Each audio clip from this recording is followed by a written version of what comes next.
An energetic signature portrait is my interpretation, my channeled interpretation of the frequency of your soul. I started to have these vivid dreams of bright colors and geometry kind of floating past, almost like a kaleidoscope of multidimensional geometry. And so I was learning digital art applications. And as I would kind of play around, I started to kind of get out of my own way, and this geometry would come out on the app. And I still wasn't quite sure, but I had this feeling that I think I've just drawn something that represents this friend or that friend. I would call them and say, hey, can I send you something? Can you take a look at this? Do you feel anything? They would just feel this overwhelming love, like they had been hugged. They have these reckonings and awarenesses with these pieces that are just staggering and beautiful. And it's my favorite thing to do. Hi, everybody. Welcome to the Ask Julie Ryan Show. It's where we blend spirituality and practicality to help you live a life of purpose and joy. We have Heather Mays on the show with us today. Heather's an intuitive artist, psychic medium, and channeler. Now, you know how I love hearing channeled messages. So I'm going to be asking her to bring in her guides to talk with us to see what kind of wisdom we can glean from what they have to say. Please remember to subscribe, leave a comment, and share this episode with your family and friends. Now let's go chat with Heather and her guides. Heather, welcome. So delighted to have you with us today. Hey, Julie, thank you so much for having me. It is a delight, an honor, and a joy, and all the things. And I can't wait to see what we get into in our conversation today. Oh, yeah. I got lots of questions for you, my girl. So I'm ready. This will be fun. Be fun. You say love never dies. What do you mean by that? I mean the purest form of the thread of love that connects all of us, whether we are in a physical form, in a non-physical form. It's always there. It's always tethered. We can always access that beautiful depth of connection that we have with other people. Almost like when you ask the question, I'm picturing kind of a spider web. And you have the fly on the very end that the spider always can feel and sense and see. And when we can tap into that, which I think, sadly, we lose track of sometimes in life. But when we can tap back into that and feel that connection, it can be just this beautiful recentering for us to know that regardless of the losses we suffer, the obstacles we face, the challenges we endure, the ooey gooey goodness of love is always underpinning everything. Yeah, I agree. Yeah. Well, I think that spirit, it's been my experience. I'd love to hear your take on this, that spirit is going to communicate with us in a multitude of ways just to let us know that they're around us. And I had something really amazing happen yesterday. I was in Columbus, Ohio, which is the city of my birth. And my late sister, who died in 2010, and her husband, who died a couple of years ago, their home was close to my girlfriend's house, where I was after a bridal shower. I was in town 24 hours, and I was dolled up. So I got this wild idea. I thought, I'm going to go knock on Joan's door and see who bought her house and see if they'll give me a tour. Because I'm dressed up, I don't look like a criminal or, like somebody's going to hurt anybody. And the man that owns the house was there, and he was so gracious, Heather, and he let me in and gave me a tour of the house. And then we got upstairs to her master bath. Now, she's been gone since 2010, and he handed me this hand-painted brick that she had painted that she used as a doorstop. And he said, we found this after we moved in. And he said, someone just told me that I should keep it. Well, they moved into the house 2.5 years ago. And so he gave it to me. And I thought, that's a gift from heaven from my little sister. Almost 14 years, it'll be 14 years since she's been gone. Now think about all those different spider web tentacles, right, that had to connect. I just burst into tears at the middle of this guy's master bathroom. It was amazing. So I think that was a gift from my sister from heaven. Do you agree? Oh, exactly. And not just the whole production of it, I'll say, not just the brick, which what a beautiful, tangible thing to be able to take with you as well. But like you said, all the ifs, the thens, the tiny little minutia that led up to that, for you to be in that place at that time, for them to be home. They could have easily been, out doing something else, for them to answer the door. All the things that set that up for you. Can I trade a story with you on Sure. that same Love it. regard? Yeah. So, my father passed away a couple of years ago, and he was a pretty solid prankster in real life. And not too long ago, a few months ago, I had ordered something and the package got misdirected. FedEx said it was delivered. No one was here. There was nothing in the driveway. They didn't have photo proof or anything. And it's one of those things that I just, I let it go and asked for the refund for the item. And then a couple days later, I checked my voice messages and I had the caller ID from the funeral home that had handled my father's service. And I thought, okay, like, I'm intrigued. Number one, it's a little creepy, but creepy doesn't bother me. I kind of deal in that on the regular. But I called back and they said, hey, we got your package delivered and we don't really know why, but could you come pick it up? And they are, I don't know, 2-3 blocks away from me. Like, it's not like they're just down the street and our addresses are not similar at all. But the fact that it went very specifically to that business instead of here, like, set up this whole kind of like, of all the gin joints kind of thing for me to be able to go on this little treasure hunt to track it down. So I love those little winks like that when they happen. And I think you're absolutely right. They're always there for us. Spirit is always willing to kind of put a sign, a feather, a brick, anything in our path to just say, we see you. We got you. We're still here. We're with you. Which I think is just beautiful. Love it. Well, and then it even transpired when I was in the airport. I stopped back at my girlfriend's house. I said, you guys got like a hand towel or something I can wrap around this? And we wrapped it in tape. And I always check my luggage, and TSA wouldn't let me put it through. And I said, why not? And they said, because you could break a window in the plane with a brick. And I said, okay, I never thought of that. But I thought, okay, if I have to throw this away or leave it at the airport, I'm just going to believe that this is the gift that I was supposed to have in the way that I was supposed to have it. And so I said to the TSA guy, this really cute young guy, I said, well, can I send it to myself or whatever? And he said, well, you can check your luggage, ma'am, and it'll get through just fine.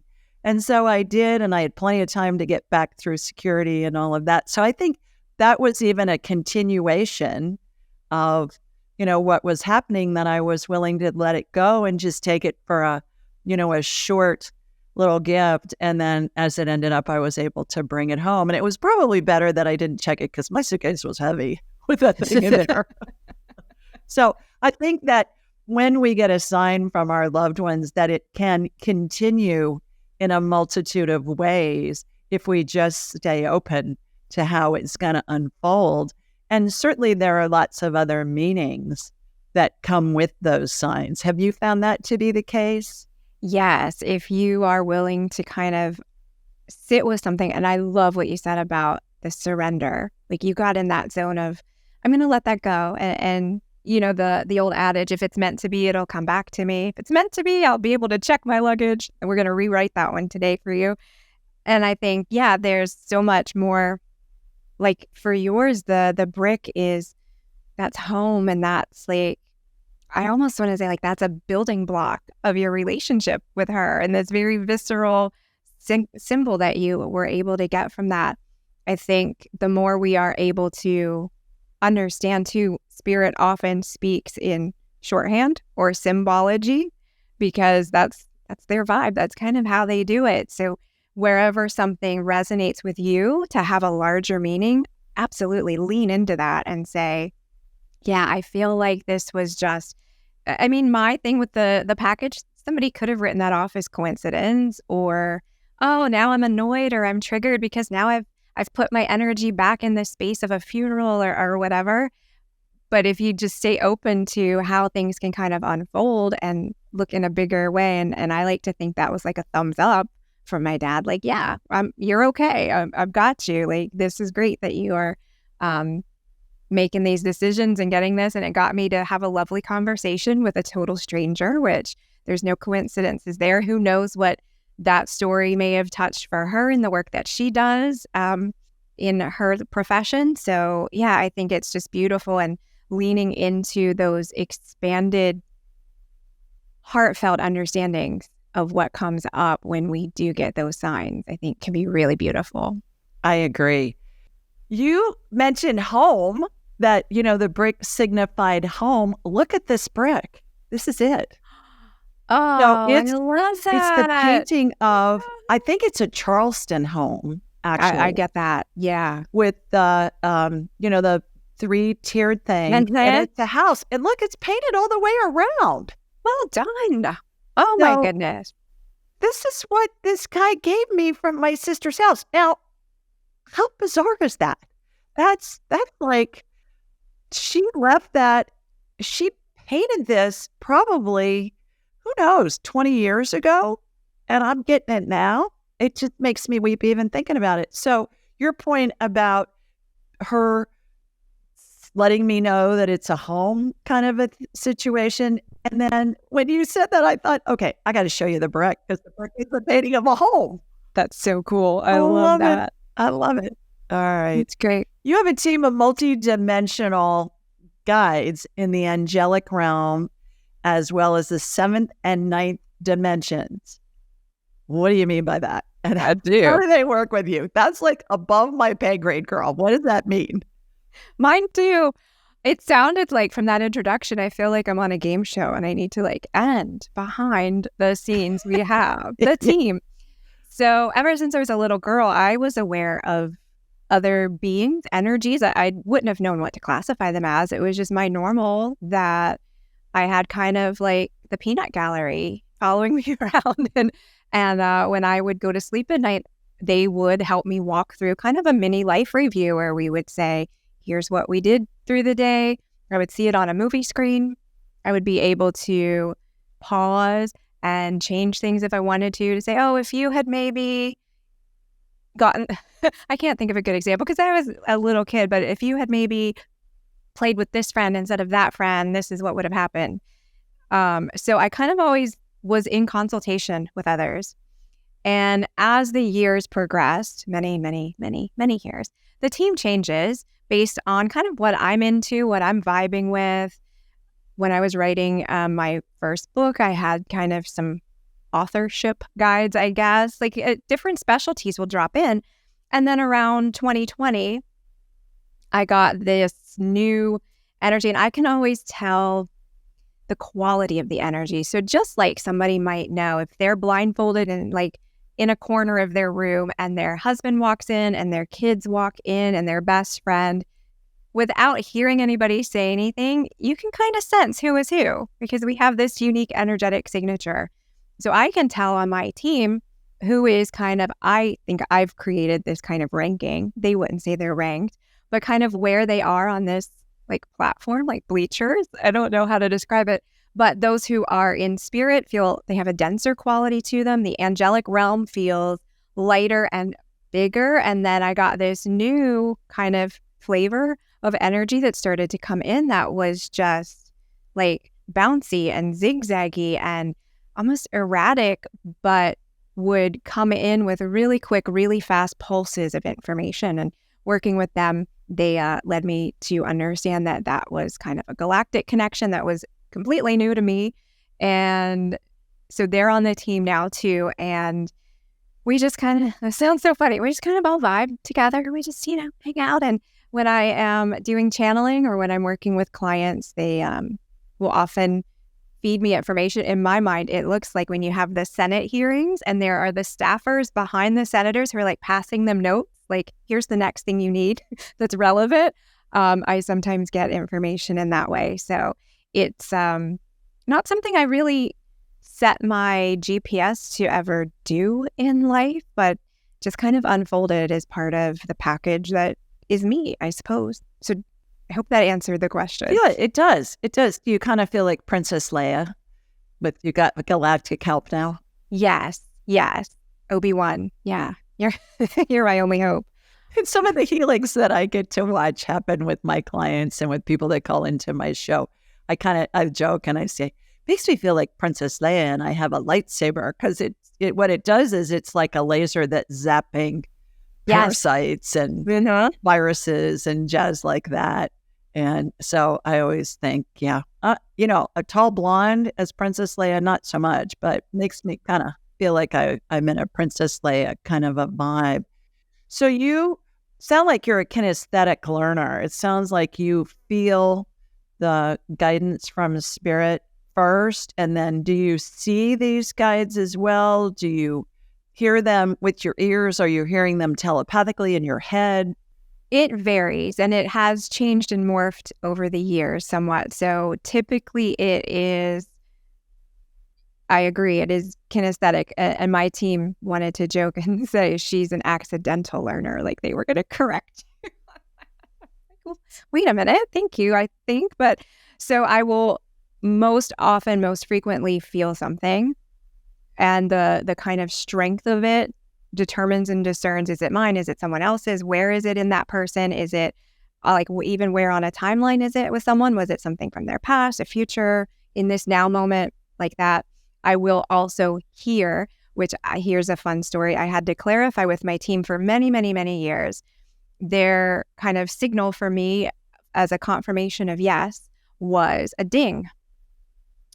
And then iPhones came out, and I would be out in public thinking, wow, I'm really like on it, because I'm getting all these confirmations, and it was everybody's cell phones, text messages going off. So I had to kind of rejig that whole situation and get a different affirmation. But I will also, seeing them not as frequently, have definitely had those experiences. And I think sometimes there's an escalation to it. So if I brush something off the first way it comes through, kinesthetically or clairsentiently, someone might say, if I don't pay attention to that, it like goes up to the mid-level management, and I get it in a different way. I might get it clairaudiently, or I might have something come in front of me that catches my glance and my vision a little bit differently to let me see it. So I kind of drop in and out of different ways, and it also depends on the message that comes through. When I was channeling my book, that was all kind of, I called it like spirit zip drives. Like it would just be a whole host of information coming in all at once. And then I would have to sit with it for a few days and kind of tease it out and say, okay, what was all that you just said? What does it mean? Put it in human language for me. So it's a bunch of different ways. As a child, did you talk to your family about this? Do you come from a spiritual family? What did they think? Yeah, so I had the best experience of that because I had at least an open family. So we would always talk about guides and different visionaries, and we would watch kind of the PBS and Nova programs about science and exploration and mediumship and all these different things. So it was never really out of the realm of norm. However, there was a little bit of, but I do it. Like I didn't quite feel comfortable enough owning it, I think, in the way that I do now. But it definitely was not something to be feared. I wasn't made to fear it. I wasn't made to feel it was bad. I don't think anyone had the same experiences as I did. So I wasn't really coached in it in that way until I got into my adult years. But I also had an experience of my sister. Maybe we're talking about sisters today as part of like this sub theme, but my sister passed away when I was 6 years old, and I walked through her death experience with her as a kid. So we were always speaking about what's happening in heaven, what's going on in that. So it was just really conversational in a way that I think was really helpful. Can you say more about you walked through her death experience with her? Tell us about that. Yeah, I just threw that in like a super casual sentence, didn't I? Yeah, that was a good tease, but I need to know more. Thank you very much. So my sister had severe cerebral palsy and didn't live in the home with us full time. So she was in a care facility. And I mentioned that because the night that she passed away, she wasn't in the physical environment with me. I got kind of packaged off to a neighbor's house to sleep overnight while my parents went to visit her because they got a phone call that said, hey, it's probably time if you want to come spend some time with her. She's transitioning. So as I was at this neighbor's house, I had this, what I know now in retrospect, very vivid telepathic exchange in a dream where my sister showed me, and I know you've seen this, Julie, the colors, there are not words to explain the colors. It was neon times 1,000. Beautiful colors. And in what she was showing me, she made kind of mountains out of the colors and valleys and streams and all of this. And so she would show me our whole family, my 2 parents, myself and my sister, on one side of a mountain. And one parent jumped across the valley to get to the other rock or mountain. And then the second parent jumped. And then I jumped. And then when it was her turn to jump and join us, instead of jumping, she made the leap, spread out these huge, beautiful, multi-dimensional, kind of kick-ass wings, and soared down this valley. As a kid, I was kind of like, that's cool. But I also somehow had this understanding that I get it. Like, you're not in a physical body anymore. I understand. I didn't have the emotional maturity or language to really understand it in that way. But I knew it was her saying kind of, I'll see you from a different perspective now. And then she, for a long time, joined my team of guides. So I could connect in with her, which in her physical body, she was nonverbal.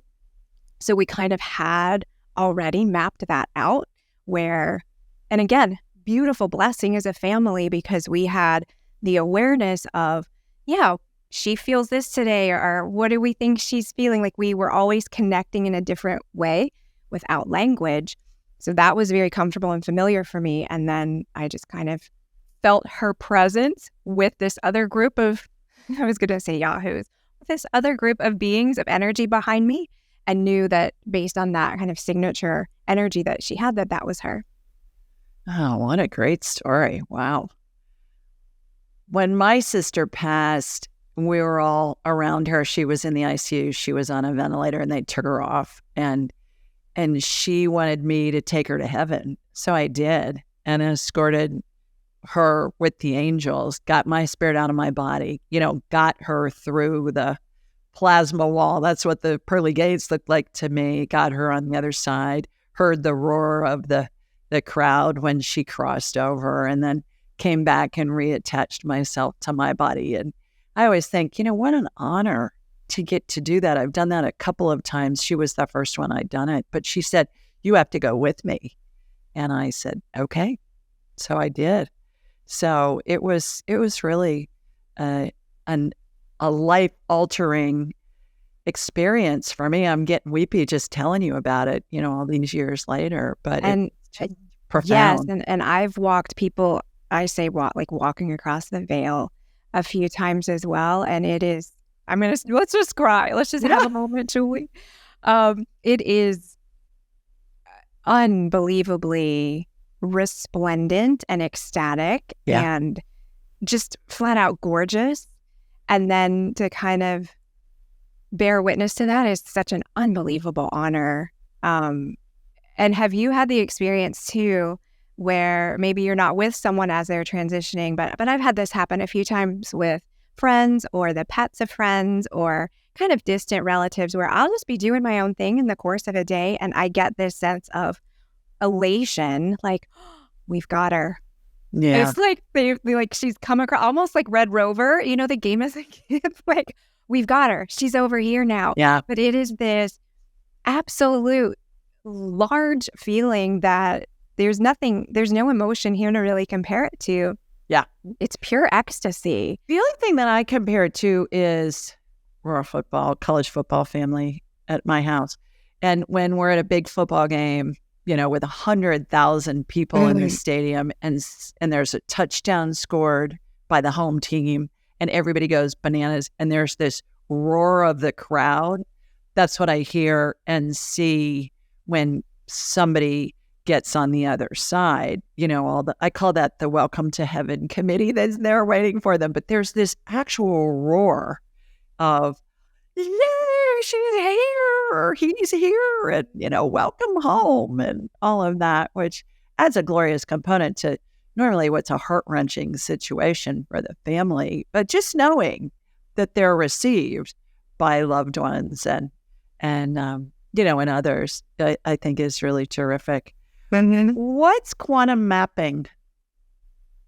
Quantum mapping in the way that I do it. So this was one of the transmissions, I guess that's the word everybody's using these days. So I'll be hip and cool and use it too. One of the downloads or transmissions from my guides a few years ago, a different way to kind of, or maybe not different, maybe different for me, a different way to look at someone's energy body as it relates to current parallel timeline. I'm getting dizzy talking about it. Current parallel timelines and just this kind of multidimensional nature of a person. So like expanding them out to all of their unlimitedness and mapping for them in this present moment as the human that they are. Hey, you may be experiencing this because it's connected to this other thing. Let's put it on a map just so you have the awareness of it. Doesn't mean we have to like bathe in it and walk through our traumas and all that again. But we can also, again, back to that spider web kind of analogy, we can also blip out there, resolve it, bring it back. But it, for me, was this way to kind of visualize and help other people visualize for their own energy where the gunk is, or I call it the dryer lint, like the things that are not energetically as potent and healthy as they could be on many different levels. So it's not just related to health. It might be relationships. It might be inner landscapes of your thoughts, all those different things. And we just kind of talk it through in an organized way. Before I was doing this work full time, I've always done it kind of as a side profession, but I was in the corporate world a project manager. So I think I like to have the structure and the organization of something to help reinforce the kind of lighter, more esoteric stuff. So for me, it was giving a structure and a voice and a place for all of these things, which from my perspective and the feedback I've gotten helps people also kind of pull down these kind of light ideas and say, oh, okay, I understand. If we like put it here, pin it down, almost like the travel maps when you would put a pin in, oh, I've been to North Dakota, I've been over to California. Like we can look at stuff like that. And it helps people kind of have the awareness, which then sort of also works to dissolve whatever the imbalance was.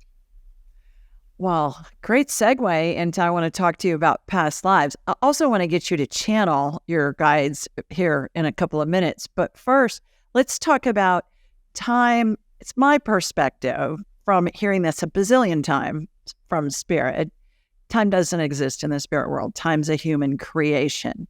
And so say more about that, number one. And then number two, I know you do a lot of work with past lives.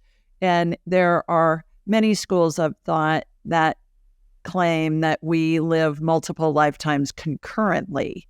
That makes my head want to explode. And I don't understand it, but I go to a place of, okay, is it feasible? Yeah. Well, I understand it when I get back to heaven. Yeah. So just go with it and just take it at face value because I've just heard it so many times. What's your take on those? Yes, I love that. So I often tell my clients and my team, I'm on a need-to-know basis. And if it gets like too big, I'm good. I'm okay living in the unexplained. So I agree. Time is a construct. And wow, what a construct we came up with as humans, because it just gets in our way sometimes, doesn't it? But it allows us to be on this playing field and in the rules of the game that we have here in our human body. So I think for me, it's helpful to classify something as a past life. I don't feel it really happened, like, in the Middle Ages or the Renaissance or whatever. I kind of see it as the collapsible cups. Like we're all in here together, but it's stacked out and you can kind of open it up. And maybe this top rim of the cup is something that you're also facing right now. And that's why that particular lifetime may be something that is triggering you or something that's coming up for you or something that you feel particularly connected to. I think that's often one of the signs. There are so many people now with the Atlantis memories or the Egyptian, like everybody's passionate about Egypt. I think that's because we're approaching a similar frequency. And it's almost like when you are dropping in and out of cell phone coverage as you're traveling, I think as we're going through our lifetime, we're dropping in and out of the kind of bandwidth of the same similar parallel or concurrent lifetimes that we classify as past because, like you said, it would make anyone's head explode to kind of like consistently think of it because you can get lost in that as well. But I also see this tunneling effect where if I was someone in the Renaissance and I was having a very bad health challenge, maybe now if I take care of myself, like there's this reciprocity to it. So I'm affecting that other timeline and that other lifetime as well. As, you know, vice versa, it's affecting me. And yeah, you're right. It just gets like out of control, like weeds in the garden. It's too much. But I think it also is such beautiful proof of how freaking unlimited we are. Like we're never just one thing. We're never just right here in this human body. But it is from the leverage of this lifetime and this human body that we can connect in and have these beautiful relationships with all these other lifetimes. And then if we want to get exponential there, all of the people we knew in those other lifetimes. And are they here with us now? And the pets we had in those other lifetimes, are they with us now? And it just goes and goes and goes and goes. Yeah. Well, I see them all there when somebody's dying. And to your point, they're dressed in period clothing to identify themselves. I'll see some, Renaissance guys, like you go to a Renaissance fair and there's some guy dressed in that garb and he's eating a turkey leg. There's always the turkey leg involved. You're right. Yeah, there's always this turkey legs. Oh. And I'm a white meat kind of girl. But anyway, and I also see that there's a semblance of scripts that repeat throughout subsequent lifetimes. Like, to your point, if there's let's say there's a liver condition, well, there'll be a liver condition in many other lifetimes, but different perspective because different health possibilities for helping the person get well. Perhaps the person dealing with the liver situation is the doctor or the spouse of or the child of or the liver donor or whatever. And so I'll see that in lifetimes. It's fascinating. There's always a correlation. Okay, yeah. I want you to channel your guides, but first, see if they have a message for us. But first, how do you do this?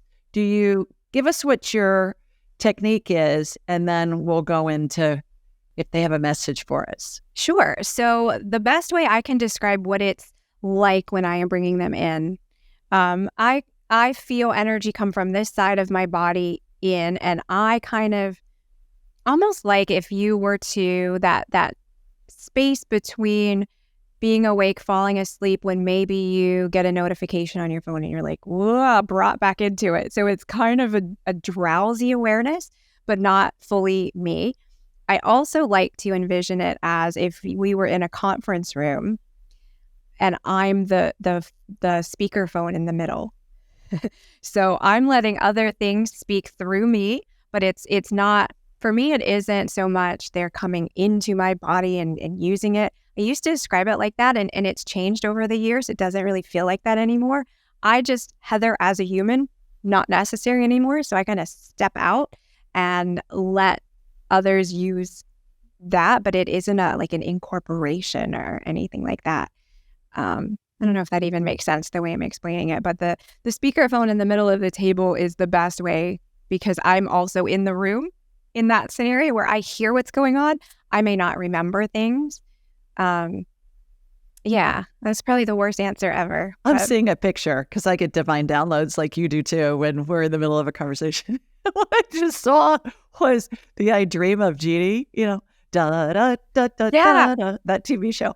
I saw the I Dream of Jeannie bottle where when it was uncorked, your spirit could come out and the other spirits could come in, but it was still you.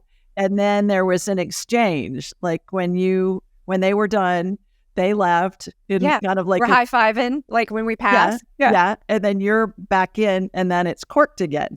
I love that. I think I'm going to borrow that. I'm going to use Okay. it. I'm stealing it. You're welcome. But yeah, that's what it is. Like I pop out for a second. Like I don't, Yeah. I don't know how to explain it other than that. Right. So yeah, is there any particular line of questioning we want to start with, or just let them? I think just see what they want to tell us.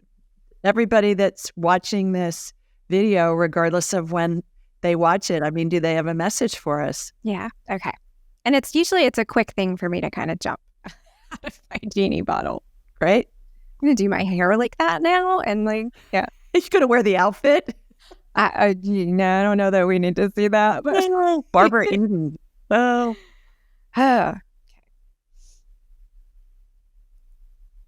Hello, bright and beautiful beings. We are so delighted to be with you today. There has been so much joy and so much love already in this conversation. And what we would say to you is find that more often in your lives, in your homes, in your souls, in your hearts. For it is the seed of joy that gets planted at this time that eradicates all of the fear, all of the hatred, all of the sadness, all of the darkness. There are many of you at this time charged with being bearers of the light. And many of you feel up to task. Many of you feel it is not your responsibility. It is not in your job description, as you would say it. But we feel that it is your presence at this time and your attention to conversations such as this that bring that forward within you.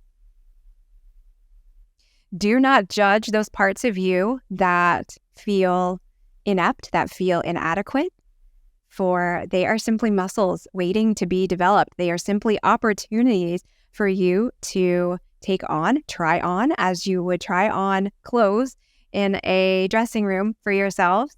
See what fits you in this moment. We would also say so many of you are weighed down with your identity of who you were years ago may not be a good fit for who you are now. Allow yourself to sit in a space of resilience and flexibility, and most importantly, trust of yourself. For it is a very confusing, chaotic, and discombobulating time on your planet. What that does is allow for more opportunities to come before you, to come before your awareness and to unfold in front of you as selections on a menu. If you go to a restaurant, you may try different things and find what suits your taste. This is the time for you to do that as well, as the frequencies are increasing and the time is seeming to spin faster and then expand slower. And we did hear the earlier conversation as it relates to time, and we would say time in and of itself is changing. Allow that to register in your awareness and use it to your advantage. On the days where you feel motivated, you feel energized, see how the day stretches before you and feels as if it has many more than 24 hours. There may also be times where it feels very short and compressed, and this is actually part of the change in frequencies that your planet, as well as all of you, are undergoing at this time. So ride those waves, make use of that time in the way that it best suits you, and try on those different aspects of yourself.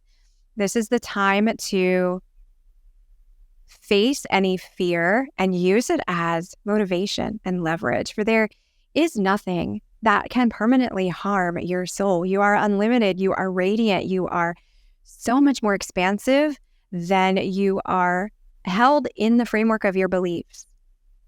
Step into the inner knowing and the divine radiance within you and find that kernel of truth that allows you to rise up and shine.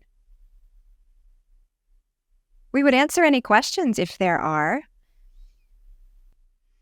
Well, along the lines of living multiple lifetimes concurrently, can you simplify that for our human minds and in a way that our human frame of reference will make it understandable for us?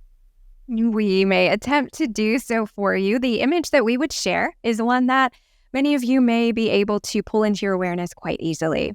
And we mentioned a dressing room earlier. We will go back to that same analogy. If you were to wear all of the layers of clothing in your closet at once, that is what it is like to have multiple lifetimes. You are still there at the very core of that, in your, what we would say, nakedness, in your soul, in your true essence. But you may also wear a plaid shirt. You may have on a dress. You may wear a skirt. You may have boots. You may have all of these different identities at the same time. If you were to rip one of the shirts on an outer layer, you may then expose something that is closer to your body. In that way, so do your lifetimes bleed through and open up and allow you to explore and investigate and understand who you are, peeking in from underneath all of those layers. We would also say it is more important for you to step out of the logical understanding and feel into it. Do you feel that there can be an echo, a reverberation, an expanded version of you? Many of you do. Many of you feel that this lifetime is not it. This cannot be the only time at bat. This cannot be the only chance that I have for these opportunities. And when you understand that there are many lifetimes all occurring at the same time, perhaps you can take a little bit of the pressure off of yourself.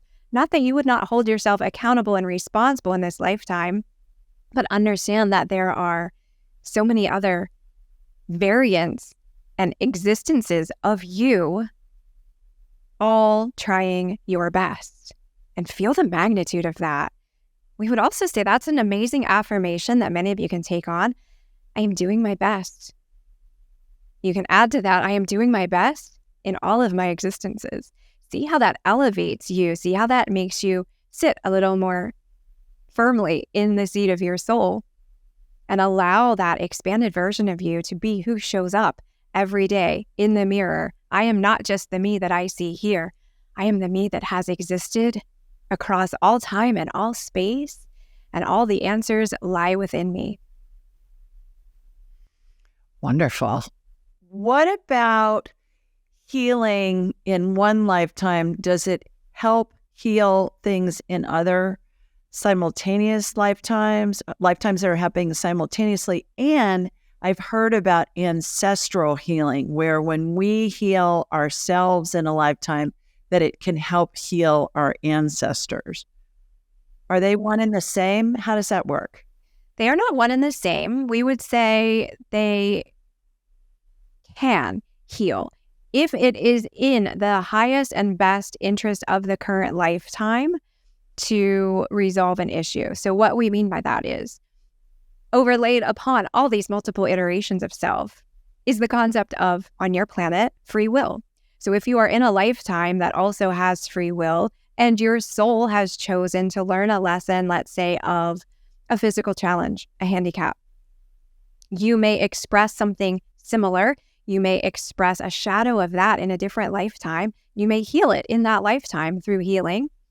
But if the primary lifetime that has the more gravity, the weight of that physical limitation, if it is still in the highest and best interest of that version of you to walk that path of limitation for your soul's benefit, you will.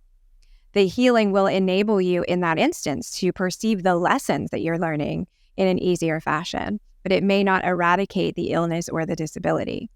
In regards to ancestral lines, what we would picture for you is the burning of a candle wick. But imagine that that candle wick is horizontal. And when you hold the flame, hold a fire to one end, it goes back and forth across. So what you are in that way, solving for yourself or healing for yourself that is connected to you through generations, has the opportunity to go back and ignite a spark and a flame of healing in retrospect, as you would say, or on a prior timeline and in a future timeline. But again, the issue of free will comes up. If it is in the best and highest good for all along that chain, all along that wick of remembrance to heal, then they will. If it is not a physical healing or a full emotional healing, it will again be a lightening of the load in which maybe a perspective is shared that they did not have before, or an opportunity comes up that was unavailable before. So there is always a healing benefit or a healing effect, but healing may not be the resolution of an illness or an emotional quality. Last question. I could talk to you all afternoon, but last question, and that is karma a real thing in the fact that a lot of people are led to believe that, if you mistreat somebody in this lifetime, you're just screwed in your future lifetime because it's going to come back and bite you in the rear end. So how is karma a thing, and how does it work? What is it? Karma is a tool for learning to the extent in which a soul chooses it to be. So it is not necessarily in the way that it is currently described or held as a common belief that one misstep damns you for other lifetimes or allows you to suffer for wrongs that you have done. At a soul level, you will feel the weight of all that you have perpetrated against others. And so that is the reciprocity of karma. However, we would add, if a soul chooses to believe in karma in that definition, they have their free will to do so. It may affect their decisions, and that may then therefore be the lesson that their soul has chosen to learn, that, that karma thing that I held on as such a hard belief, that slowed me down. I didn't need to limit myself in that way. I could have gone into fifth gear on the highway and had smooth sailing. We are mixing metaphors.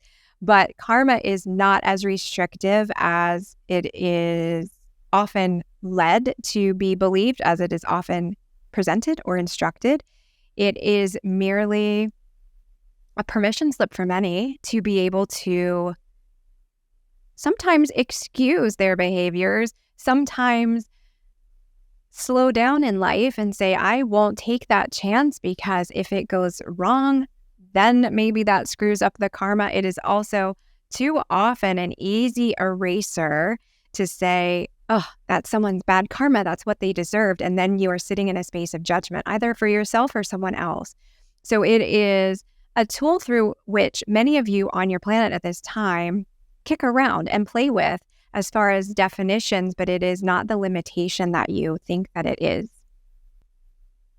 Wonderful. Thank you so much for joining us and for sharing your wisdom with us. Thank you for having us, everyone. Please be blessed, dear friends. I thought they were going to have something else at the end of that, but they were just like, be blessed, and then we're out. Well, I had about 40 more questions I wanted to ask. So we'll just have you back. We'll have you back. What would be fun would be to have our listeners and watchers on YouTube submit questions. Yeah. And we can just kind of have a Q&A with your team. Okay, so that is so on the money because I would love to. Let's do it. I was toying around with that idea, like 5-question Friday or something, where I would get like questions in and do it. So yeah, totally. Yeah. Love it. I think we'll do that. I know. Yeah, we'll absolutely do that. Interesting thing, when they first came in, your I Dream of Jeannie bottle. I already forgot that. I told you. I could hear a low buzzing noise. Like when you've got interference, on a speaker. It wasn't annoying. It was just like just like a frequency. That frequency. And I could hear it the whole time that you were channeling. Yeah. And that's cool. It was. Yeah. It was interesting that it was an auditory thing. I did feel your energy vibration heighten and get lighter. It felt lighter because the body has density. The density of the body slows down the vibration, is my belief. It absolutely does. And that is something that I've had to play around with as I've learned to do this, because early on, I would do a channeling session. And I remember one time in particular, I walked outside and a squirrel nearly ran up my leg. Like, it didn't see me anymore because I hadn't really dropped back in. It's this weird, I know that sounds so strange to people, but it's this weird thing. And I have like some trail cameras on my property, and I've walked past them before with my dog. He'll be on camera, the same place where my leg should be. I'm not there.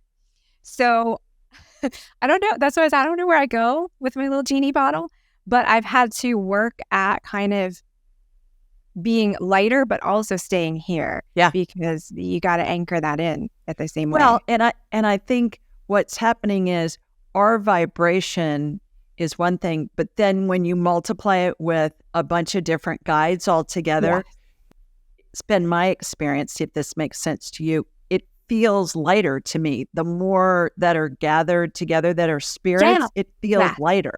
Like balloons. Like if you had just one balloon, you're good. But like that movie Up, you tie them all. Here we go to the house again. You tie them all to the house, you're going to float away. Exactly. Got goosebumps on that little comment there, girl. Oh, that's cool. I'm dizzy. I'm like, whoa. Oh, you want to take a drink of water? No, I'm good. I'll drop back in. I'm fine.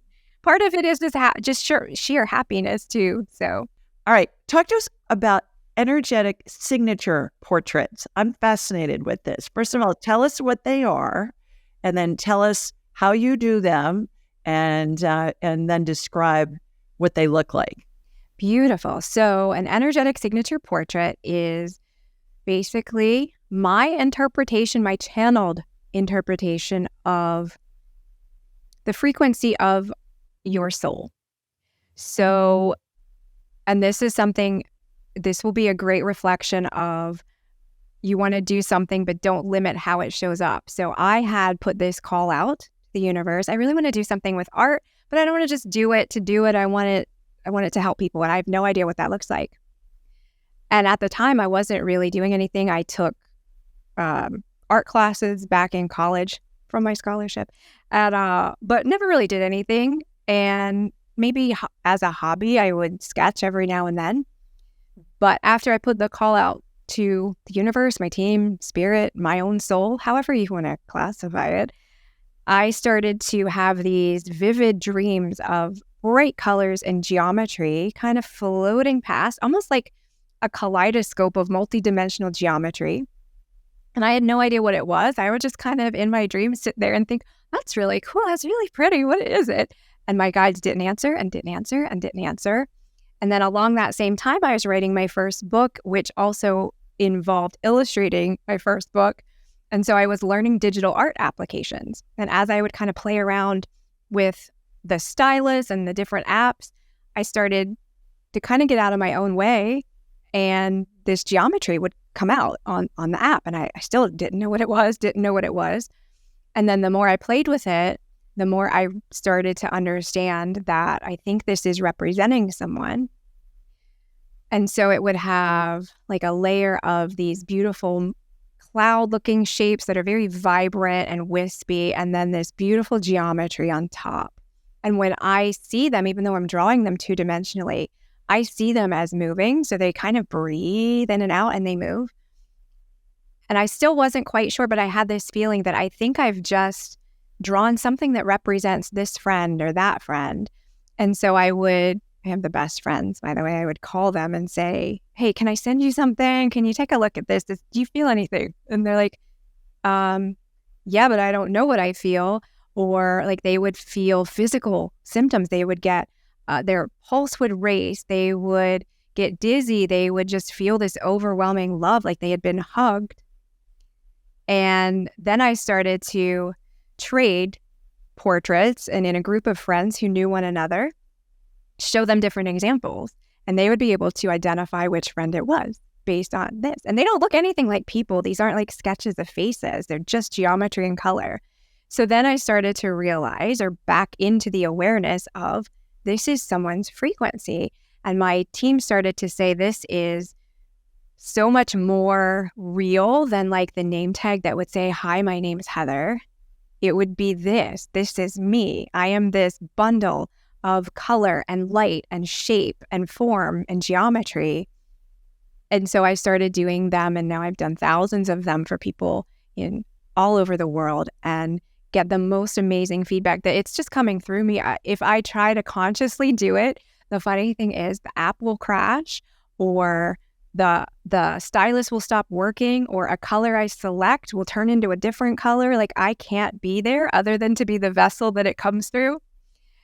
But people will say like they felt immediate healing of a condition, or they feel like that's the first time I've ever really looked at myself or heard myself, or they'll hear their name called like from some external source.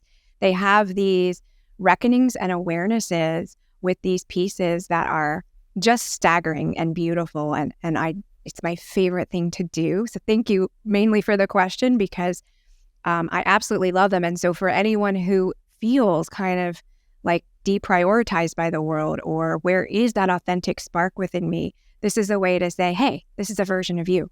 You may not see yourself like this, but feel into it, because there are frequencies and healings and messages baked into the piece behind the scenes.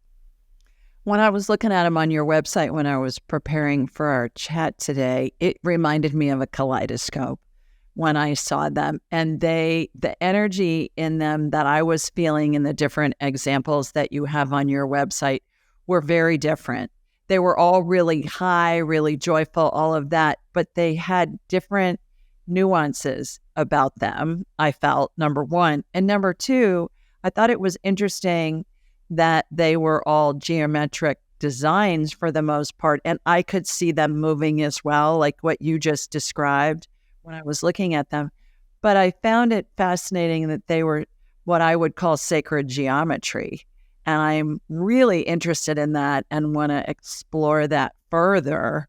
We're lining up some guests to come on to talk about that. But why do you think the sacred geometry is part of these signature portraits that you're channeling?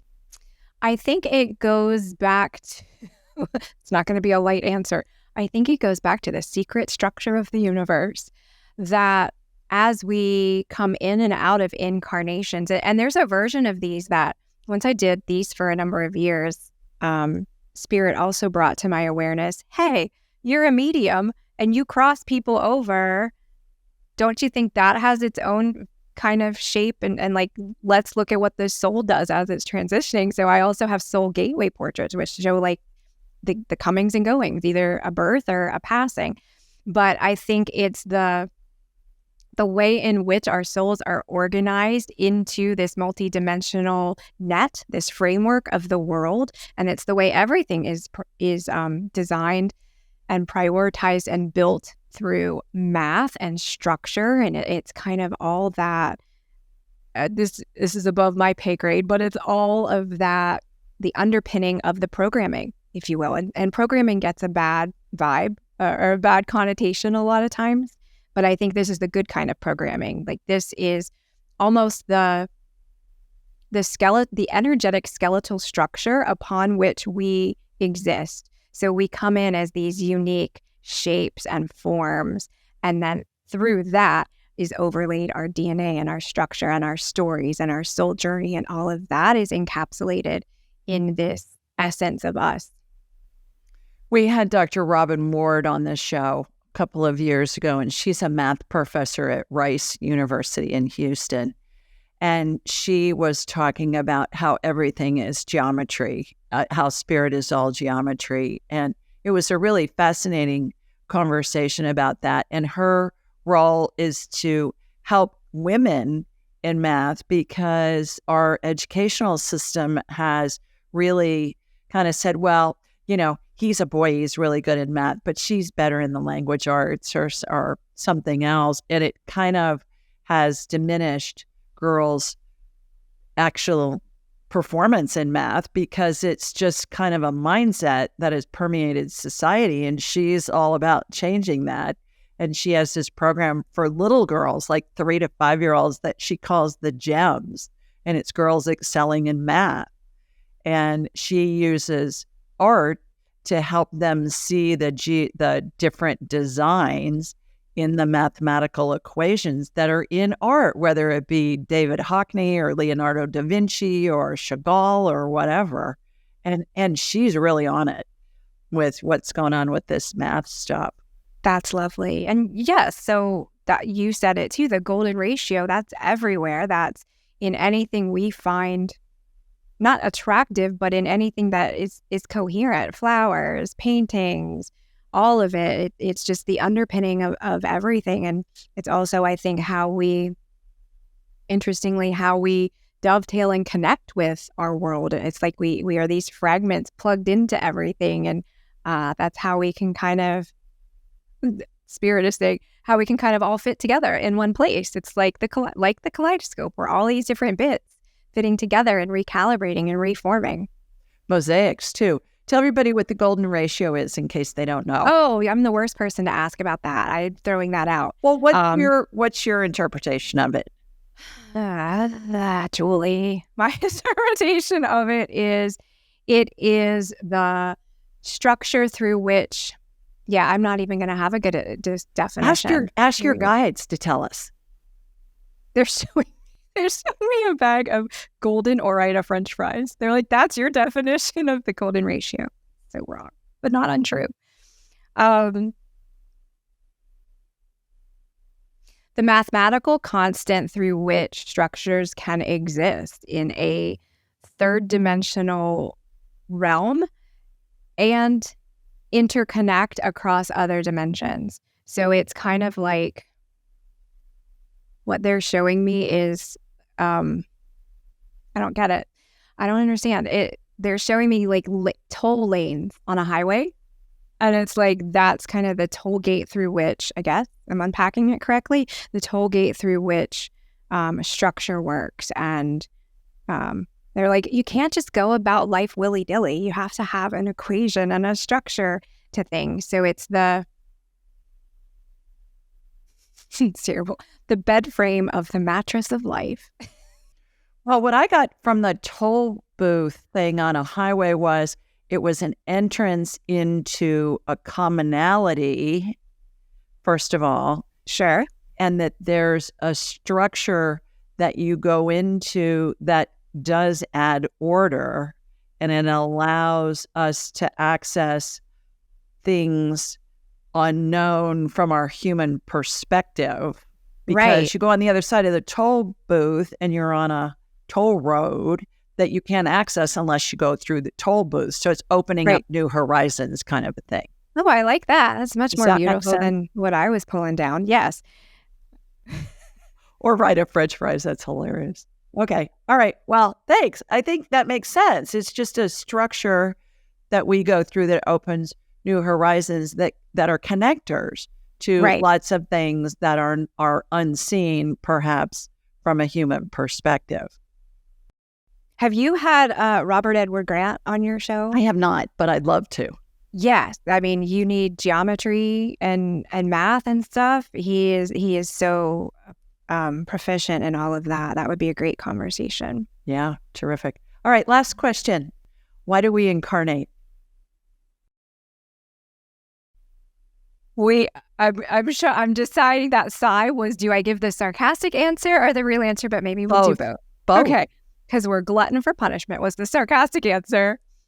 But because we're like the high performance, high adrenaline souls who want to come in and learn things in a way that is so tactile and sharp and absolutely reforms us as a soul, that we just can't get enough of it.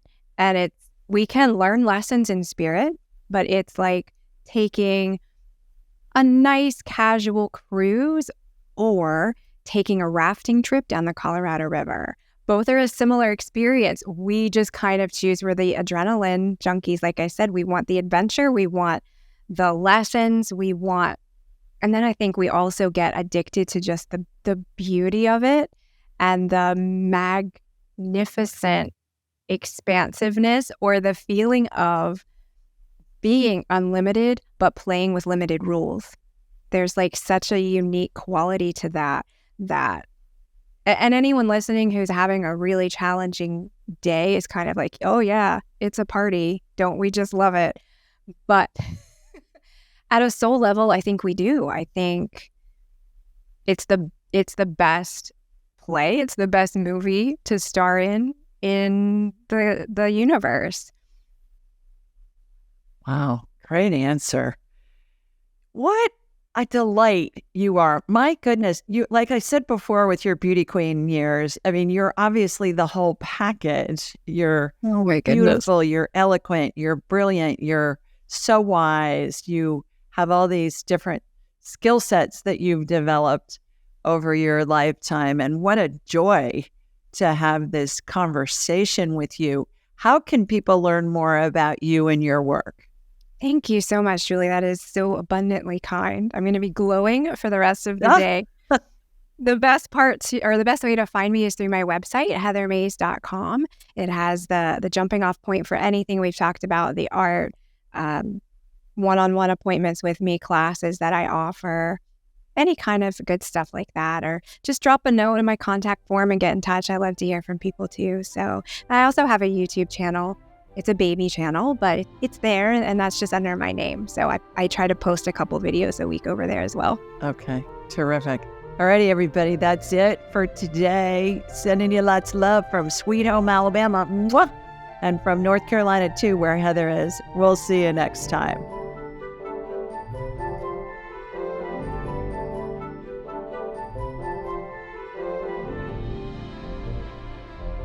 To enhance your spiritual journey, click on one of the videos below and remember to subscribe, leave a comment, and share with your family and friends.